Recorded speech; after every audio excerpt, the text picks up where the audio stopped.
ನಮಸ್ಕಾರ ಸ್ನೇಹಿತರೆ, ಹೇಗಿದ್ದೀರಾ? ಎಲ್ಲರೂ ಚೆನ್ನಾಗಿದ್ದೀರಾ ತಾನೇ? ಹಾಗಾದರೆ ಈ ಒಂದು ರೆಸಿಪಿನ ಸ್ಟಾರ್ಟ್ ಮಾಡೋಣ. ಸ್ಟಾರ್ಟ್ ಮಾಡೋದಕ್ಕೂ ಮುಂಚೆ ನನ್ನ ಚಾನಲ್ ಇನ್ನೂ ಯಾರ್ಯಾರು ಸಬ್ಸ್ಕ್ರೈಬ್ ಮಾಡ್ಕೊಂಡಿಲ್ವೋ ಪ್ಲೀಸ್ ಸಬ್ಸ್ಕ್ರೈಬ್ ಮಾಡ್ಕೊಳ್ಳಿ. ನೀವು ಸಬ್ಸ್ಕ್ರೈಬ್ ಮಾಡ್ಕೊಳ್ಳೋದ್ರಿಂದ ನಮಗೆ ಹೆಲ್ಪ್ ಆಗುತ್ತೆ, ಮೋಟಿವೇಶನ್ ಸಿಗುತ್ತೆ, ಇನ್ನೂ ಒಳ್ಳೊಳ್ಳೆ ರೆಸಿಪೀಸ್ ಮಾಡೋ ಥರ ನಮಗೆ ಮೋಟಿವೇಶನ್ ಸಿಗುತ್ತೆ. ಹಾಗಾಗಿ ನಮ್ಮ ಚಾನಲ್ನ ಸಬ್ಸ್ಕ್ರೈಬ್ ಮಾಡ್ಕೊಳ್ಳಿ. ಇನ್ನೂ ಒಳ್ಳೊಳ್ಳೆ ರೆಸಿಪೀಸು ನಮ್ಮ ಚಾನಲಲ್ಲಿ ಬರ್ತಾ ಇರುತ್ತೆ. ಇದು ಒಂದು ಸಿಂಪಲ್ ಆಗಿರೋಂಥ ಹೀರೆಕಾಯಿ ಬಜ್ಜಿ. ಹೀರೆಕಾಯಿ ಒಂದು ಅರ್ಧ ಇದ್ದರೆ ಸಾಕು, ಪೀಲ್ ಮಾಡಿ ತೊಳೆದಿಟ್ಕೊಳ್ಳಿ. ಅದಕ್ಕೆ ಸ್ವಲ್ಪ ಕಡಲೆ ಹಿಟ್ಟು, ಅಂದರೆ ಒಂದು ಮೀಡಿಯಮ್ ಸೈಜ್ ಬೌಲಲ್ಲಿ ಒಂದು ಅರ್ಧ ಬೌಲಷ್ಟು ಕಡಲೆ ಹಿಟ್ಟು ತೊಗೊಂಡಿದ್ದೀನಿ. ನೀವು ಯಾವ ರೀತಿ ಜಾಸ್ತಿ ಬೇಕಂದರೆ ಕ್ವಾಂಟಿಟಿ ನೋಡ್ಕೊಂಡು ಹಾಕ್ಕೊಳ್ಳಿ. ನಾನು ಇದು ಒಂದು 4 ಜನಕ್ಕೆ ಆಗೋ ಆ ಥರ ಮಾಡ್ತಾಯಿದ್ದೀನಿ. ಅದಕ್ಕಾಗಿ ಸ್ವಲ್ಪನೇ ಕಡಲೆ ಹಿಟ್ಟು ತೊಗೊಂಡು ಅದಕ್ಕೀಗ ಟೇಸ್ಟಿಗೆ ಏನೇನು ಬೇಕಾಗುತ್ತೆ ಅಂತ ತೋರಿಸ್ತಾ ಇದ್ದೀನಿ ನೋಡಿ. Salt, cooking soda, chilli powder, ಹಾಗೆ ಅಜ್ವೈನ್ ಹಾಕೋದ್ರಿಂದ ಟೇಸ್ಟ್ ಕೂಡ ಚೆನ್ನಾಗಿರುತ್ತೆ ಮತ್ತು ಡೈಜೆಷನ್ಗೂ ಕೂಡ ಹೆಲ್ಪ್ ಮಾಡುತ್ತೆ. ಈಗ ಒಂದೊಂದಾಗಿ ನಾನು ಕಡಲೆ ಹಿಟ್ಟಿಗೆ ಸೇರಿಸ್ಕೊತಾ ಇದ್ದೀನಿ. ಫಸ್ಟು ಕುಕ್ಕಿಂಗ್ ಸೋಡಾ ಹಾಕ್ಕೊಂಡೆ, ನಂತರ ಚಿಲ್ಲಿ ಪೌಡರ್ ಹಾಕ್ಕೋತಾ ಇದ್ದೀನಿ. ಚಿಲ್ಲಿ ಪೌಡರ್ ನಿಮಗೆ ಖಾರಕ್ಕೆ ಎಷ್ಟು ಬೇಕಷ್ಟು ನೋಡ್ಕೊಂಡು ಹಾಕ್ಕೊಳ್ಳಿ. ಇದಂತೂ ಸಖತ್ತಾಗಿರುತ್ತೆ, ಸಾಫ್ಟಾಗಿ, ಒಳಗಡೆ ಎಲ್ಲ ಹೀರೆಕಾಯಿ ಚೆನ್ನಾಗಿ ಬೆಂದಿರುತ್ತೆ, ಮೇಲೆಲ್ಲ ಕ್ರಿಸ್ಪಿಯಾಗಿರುತ್ತೆ, ತುಂಬಾ ಚೆನ್ನಾಗಿರುತ್ತೆ. ಮತ್ತು ನೋಡಿದ್ರಲ್ಲ, ಈಗ ನಾನು ಅಜ್ವೈನು, ಸಾಲ್ಟು, ಚಿಲ್ಲಿ ಪೌಡರು ಹಾಕಿ ಕುಕ್ಕಿಂಗ್ ಸೋಡಾ ಇಷ್ಟನ್ನು ಹಾಕಿ ನೀಟಾಗಿ ಮಿಕ್ಸ್ ಮಾಡ್ಕೊಳ್ಳಿ. ನೀಟಾಗಿ ಎಲ್ಲ ಕಡಲೆ ಹಿಟ್ಟಿನ ಜೊತೆ ಮಿಕ್ಸ್ ಆಗಬೇಕು. ಏನಾದರೂ ಪ್ಲೇನ್ ಸಾಂಬಾರು ಮಾಡಿರ್ತೀವಲ್ಲ, ತರಕಾರಿ ಏನು ಹಾಕದೆ, ಇವಾಗ ಹಾಲು ಸಾರು, ಮೊಸರು ಸಾರು ಆ ಥರ ಮಾಡಿದಾಗ ಈ ಒಂದು ಬಜ್ಜಿ ಮಾಡಿಕೊಂಡ್ರೆ ಸಖತ್ತಾಗಿರುತ್ತೆ. ಹಾಗೆ ಈವ್ನಿಂಗ್ ಸ್ನ್ಯಾಕ್ಸ್ಗೂ ಕೂಡ 10 ಮಿನಿಟ್ಸಲ್ಲೇ ಕ್ವಿಕ್ಕಾಗಿ ರೆಡಿಯಾಗುತ್ತೆ. ಅಷ್ಟೇ ಚೆನ್ನಾಗೂ ಕೂಡ ಇರುತ್ತೆ. ಎಲ್ಲರೂ ಇಷ್ಟಪಡ್ತಾರೆ ಇದೊಂದು ಹೀರೆಕಾಯಿ ಬಜ್ಜಿನ. ಹೀರೆಕಾಯಿನ ನಾವು ಸಾಂಬಾರ್ಗೆ ಯೂಸ್ ಮಾಡ್ಬೋದು, ಬಜ್ಜಿಗೆ ಯೂಸ್ ಮಾಡ್ಬೋದು, ಬಸ್ಸಾರಿಗೆಲ್ಲ ಯೂಸ್ ಮಾಡ್ಕೋಬೋದು. ಹಾಗೆ ಪಲ್ಯ ಕೂಡ ಮಾಡ್ಬೋದು. ಪಲ್ಯನ ನನ್ನ ಚಾನಲಲ್ಲಿ ಆಲ್ರೆಡಿ ಅಪ್ಲೋಡ್ ಮಾಡಿದ್ದೀನಿ. ನೋಡಿದ್ರಲ್ಲ, ಈ ಒಂದು ಕನ್ಸಿಸ್ಟೆನ್ಸಿಲಿ ಕಡಲೆ ಹಿಟ್ಟನ್ನು ಕಲಿಸ್ಕೋಬೇಕು. ಸ್ವಲ್ಪನೇ ನೀರು ಹಾಕ್ಕೊಂಡು ಮಾಡ್ಕೊಳ್ಳಿ. ತೆಳು ಆಗಬಾರ್ದು, ಗಟ್ಟಿನೂ ಆಗಬಾರ್ದು, ಮೀಡಿಯಮ್ ಕನ್ಸಿಸ್ಟೆನ್ಸಿಲಿದ್ದರೆ ನಾವೀಗ ಹೀರೆಕಾಯಿನ ಡಿಪ್ ಮಾಡಿದ್ರೆ ನೀಟಾಗಿ ಅದು ಬ್ಲೆಂಡ್ ಆಗಬೇಕಂದ್ರೆ ಆ ಹೀರೆಕಾಯಿಗೆ ನೀಟಾಗಿ ಕಡಲೆ ಹಿಟ್ಟೆಲ್ಲ ಅಂಟ್ಕೋಬೇಕು. ಈಗ ನೋಡಿ, ನಾನು ಆಯಿಲ್ನ ಬಿಸಿಗಿಟ್ಟಿದ್ದೀನಿ.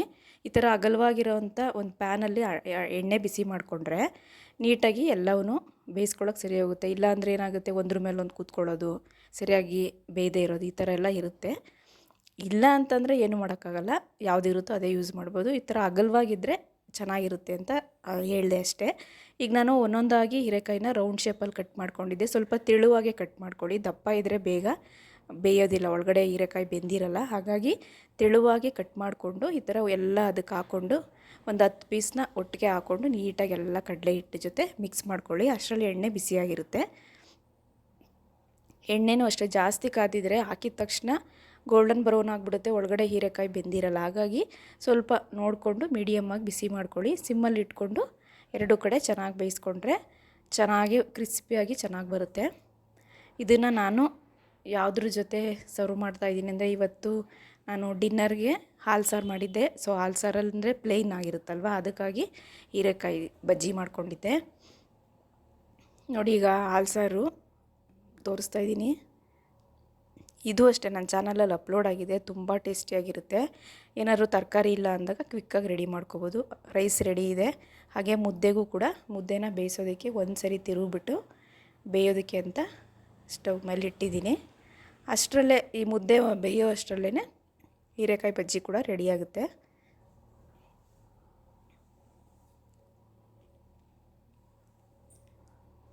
ಮಕ್ಕಳಿಗೆ ಸ್ಕೂಲಿಂದ ಬರ್ತಾರಲ್ಲ, ಆವಾಗ ಯಾವಾಗಾದರೂ ವೀಕ್ಲಿ ಒನ್ಸು ಇಲ್ಲ 15 ಡೇಸ್ ಒನ್ಸು ಕೇಳ್ತಾರಲ್ವ, ಏನಾದರೂ ಹೊರಗಡೆ ಕೊಡಿಸೋದಕ್ಕಿಂತ ಈ ಥರ ಮನೇಲೇ ನಾವು ಟೇಸ್ಟಿಯಾಗೂ ಇರುತ್ತೆ, ಚೆನ್ನಾಗಿರುತ್ತೆ, ಮಾಡಿಕೊಡ್ಬೋದು. ಒಂದು 10 ಮಿನಿಟ್ಸಲ್ಲೇ ಬೇಗನೆ ರೆಡಿಯಾಗುತ್ತೆ.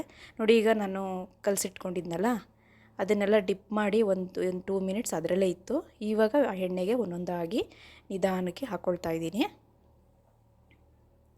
ಹೀರೆಕಾಯಿ ನಮ್ಮ ಹೆಲ್ತ್ಗೂ ಕೂಡ ತುಂಬಾ ಒಳ್ಳೆಯದು. ಅದನ್ನು ನಾವು ಸಾಂಬಾರಿಗೆ, ಪಲ್ಯಕ್ಕೆ, ಈ ಥರ ಬಜ್ಜಿ ರೂಪದಲ್ಲಿ ಹಾಗೆ ಮಾಡಿಕೊಂಡು ತಿನ್ಕೋಬೋದು. ನಿಮ್ಮ ಸಪೋರ್ಟ್ ನಮಗೆ ತುಂಬಾ ಇಂಪಾರ್ಟೆಂಟ್. ಹಾಗೆ ವಿಡಿಯೋನ ಎಲ್ಲೂ ಸ್ಕಿಪ್ ಮಾಡದೆ ಪೂರ್ತಿಯಾಗಿ ನೋಡಿ. ಚಾನಲ್ ಕೂಡ ಸಬ್ಸ್ಕ್ರೈಬ್ ಮಾಡ್ಕೊಳ್ಳಿ. ನೋಡಿದ್ರಲ್ಲ, ಈಗ ಒಂದು ಕಡೆ ರೋಸ್ಟ್ ಆಗ್ತಾ ಇದೆ, ಎಣ್ಣೆಯಲ್ಲಿ ಬೇಯ್ತಾ ಇದೆ. ಈಗ ಒಂದು ಕಡೆ ಫ್ರೈ ಆಗಿದ್ಮೇಲೆ ಇನ್ನೊಂದು ಕಡೆ ತಿರುಗಿಸ್ಕೊಳ್ಳೋಣ. ಫ್ಲಿಪ್ ಮಾಡಿಕೊಂಡು ನಿಧಾನಕ್ಕೆ ಇನ್ನೊಂದು ಕಡೆನೂ ರೋಸ್ಟ್ ಮಾಡ್ಕೊಳ್ಳೋಣ.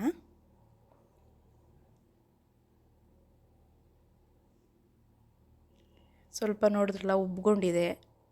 ಆ ಮೀಡಿಯಮ್ ಫ್ಲೇಮ್ ಅಥವಾ ಸಿಮ್ಮಲ್ಲಿ ಇಟ್ಕೊಂಡು ಮಾಡ್ಕೊಳ್ಳೋದ್ರಿಂದ ಒಳಗಡೆ ಹೀರೆಕಾಯಿ ಕೂಡ ಬೆಂದಿರುತ್ತೆ.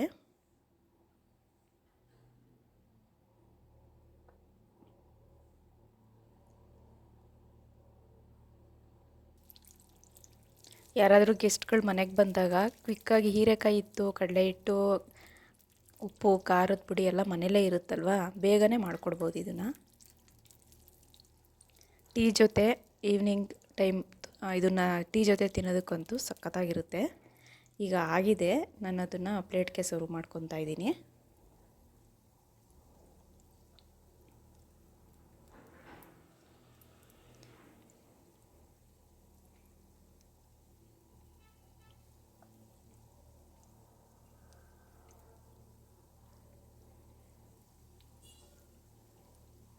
ನಿಧಾನಕ್ಕೆ ಎರಡೂ ಸೈಡು ಬೇಯಿಸ್ಕೊಳ್ಳಿ, ರೋಸ್ಟ್ ಮಾಡಿಕೊಡಿ ಆಯಿಲಲ್ಲಿ.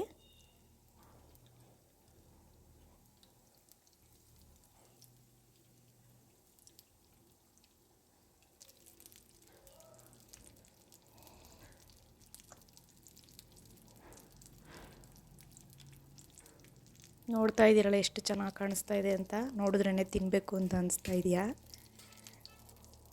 ಈಗ ರೆಡಿಯಾಗಿದೆ, ಪ್ಲೇಟ್ಗೆ ಸರ್ವ್ ಮಾಡಿದ್ದೀನಿ. ನೋಡಿ, ಅರ್ಧ ಹೀರೆಕಾಯಲ್ಲಿ ಇಷ್ಟು ಬಜ್ಜಿ ರೆಡಿಯಾಗಿದೆ. ಇನ್ನೂ ಒಂದು ರೋಸ್ಟ್ ಆಗ್ತಾ ಇದೆ.